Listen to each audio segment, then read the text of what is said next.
আসসালামু আলাইকুম রহমতুল্লাহ বারকাত। সম্মানিত ভিউয়ার্স, দর্শক শ্রোতাবৃন্দ, 40 নম্বর ভিডিও ক্লিপে জায়েদ বিন হারিসা রাদিয়াল্লাহু তাআলা আনহু সম্পর্কে আমরা জানবো। তিনি ছিলেন জায়েদ বিন হারিসা বিন শারাবিহ বিল আল খেলবি আবু উসামা মাওলা রাসূলুল্লাহ সাল্লাল্লাহু আলাইহি সাল্লাম। প্রসিদ্ধ সাহাবী, যারা প্রথম ইসলাম গ্রহণ করেছেন তাদের মধ্যে তিনি একজন। তিনি হলো হেব জায়েদ বিন হারিসা, তার ছেলে ওসামা হেব। ওসামাকে হেব ইবনুল হেব বলা হতো এবং তিনি হলেন হেব, মহানবী সাল্লাল্লাহু আলাইহি ওয়াসাল্লাম প্রিয় পাত্র। তিনি এবং তার সন্তান উভয় রাসূলুল্লাহর প্রিয় পাত্র হিসেবে প্রসিদ্ধ। আব্দুল্লাহ ইবনে উমর রাদিয়াল্লাহু তাআলা আনহুমা বলেছেন, এটা সহিহ বুখারী, সহিহ মুসলিমের হাদিস, সহিহ বুখারীর 4782, সহিহ মুসলিমের 7 নম্বর খণ্ড 130 নম্বর পৃষ্ঠায়। আব্দুল্লাহ ইবনে উমর রাদিয়াল্লাহু তাআলা আনহুমা বলেন, যায়েদ বিন হারিসা রাসূলুল্লাহ সাল্লাল্লাহু আলাইহি ওয়াসাল্লামের গোলাম, তাকে মওলা বলা হতো, মুহাম্মদ সাল্লাল্লাহু আলাইহি ওয়াসাল্লাম মওলা, এবং তাকে রাসূলুল্লাহ সাল্লাল্লাহু আলাইহি ওয়াসাল্লামের অর্থাৎ যায়েদ বিন মুহাম্মদ ছাড়া অন্য কিছু আমরা ডাকতাম না, রাসূলুল্লাহ সাল্লাল্লাহু আলাইহি ওয়াসাল্লামের সন্তান হিসেবে ডাকতাম। কখন পর্যন্ত? যখন এই আয়াত নাজিল হওয়া পর্যন্ত। কোরআনের কারিমে আয়াত নাজিল হলো, যেটা পিতা ছাড়া অন্য কাউকে পিতা বলতে নিষেধ করা হলো। আল্লাহ তাআলা কোরআনে যেটা বলেছেন, উদউহুম লিআবাইহিম ওয়া আকসাতু ইনদাল্লাহ, তাদেরকে তাদের পিতার সঙ্গে সম্পর্ক দিয়ে ডাকো, অন্য পিতা ছাড়া অন্য কারোর দিকে পিতা বলে সম্বোধন করো না। সূরা আহজাব 5 নম্বর আয়াত। এই আয়াত নাজিল হওয়ার পর্যন্ত আমরা যায়েদ বিন হারিসাকে রাসূলুল্লাহ সাল্লাল্লাহু আলাইহি ওয়াসাল্লামের ছেলে অর্থাৎ যায়েদ বিন মুহাম্মদ সাল্লাল্লাহু আলাইহি ওয়াসাল্লাম এটাই বলতাম। সালমান ইবনে আকওয়া রাদিয়াল্লাহু তাআলা আনহু থেকে বর্ণিত, তিনি বলেন যে রাসূলুল্লাহ সাল্লাল্লাহু আলাইহি ওয়াসাল্লামের সঙ্গে আমি 7টি যুদ্ধ করেছি এবং ইবনে হারিসা সঙ্গে আমরা যুদ্ধ করেছি যেখানে তাকে আমির বানানো হয়েছে, সুবহানাল্লাহ, যুদ্ধের কমান্ডার বানানো হয়েছে। সহিহ বুখারী 4272। ইবনে উমর রাদিয়াল্লাহু তাআলা আনহু থেকে বর্ণিত, তিনি বলেন রাসূলুল্লাহ সাল্লাল্লাহু আলাইহি ওয়াসাল্লাম আমির বানালেন ওসামা যায়েদ বিন হারিসাকে কোন একটি যুদ্ধে। তখন মানুষ তার আমির হওয়ার ব্যাপারে বিভিন্ন কথাবার্তা বলা শুরু করলো, আপত্তিমূলক কথাবার্তা। মহানবী সাল্লাল্লাহু আলাইহি ওয়াসাল্লাম তখন বললেন,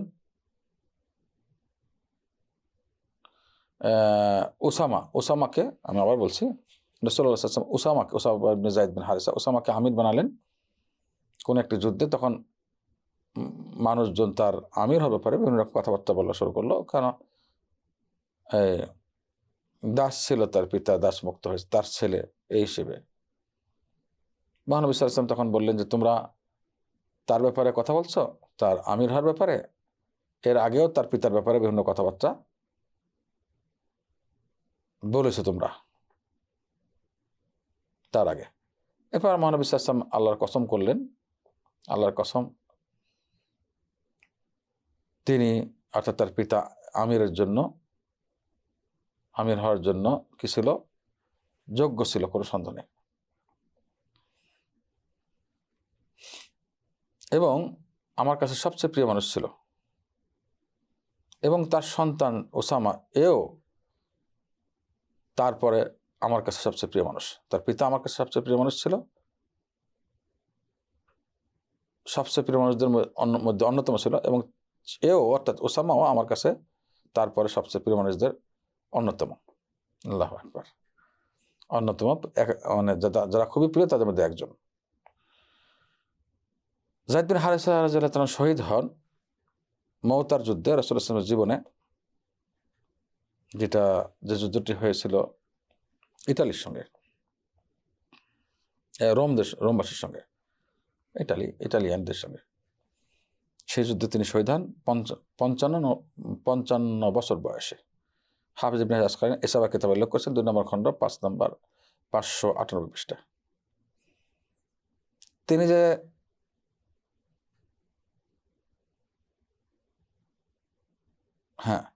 যে শহীদ এবং জান্নাতি,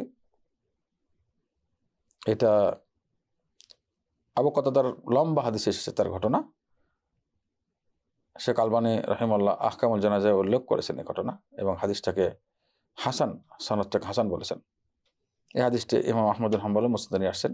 তার একটি অংশ বলছি, মহানবী সাল্লাল্লাহু আলাইহি ওয়াসাল্লাম আবু কতাদার হাদিসে একটা অংশ, রাসূলুল্লাহ সাল্লাল্লাহু আলাইহি ওয়াসাল্লাম বলেন যে তোমাদেরকে আমি খবর দেব